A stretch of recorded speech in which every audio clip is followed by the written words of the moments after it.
এই জায়গাটা মানুষকে একদিন দূরে নিয়ে যাওয়ার জন্য বানানো হয়েছিল, কিন্তু এই দেয়ালের ওপারের গল্পটা খুব ভয়ানক।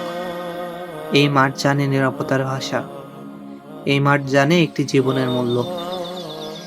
এক কোণে ছিল একদিনের একটি বাচ্চার ঠিকানা, যেটা কোনো মানচিত্রে নেই। 15 সেপ্টেম্বর 2015। একদিনের একটি শিশু। তার কি অপরাধ ছিল? কেন তাকে হতে হলো কুকুরের খাবার?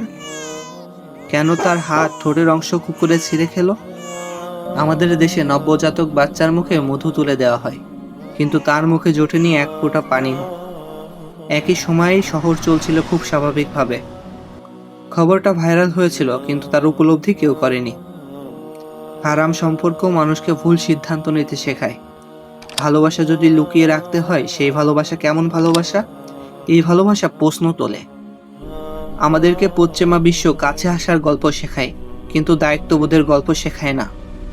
ইসলামে ভালোবাসাকে নিষেধ করেনি, নিষেধ করেছে সীমালঙ্ঘন হারাম ভালোবাসাকে।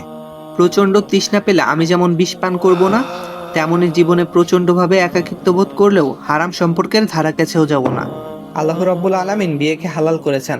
আমরা কেন কাপুরুষের মতো প্রেম করব, হারাম সম্পর্কে জড়াবো? কেন এই হারাম সম্পর্কের পরিণতি হবে এক একটা মাসুম জীবন? আমরা কি এই দায় এড়াতে পারবো?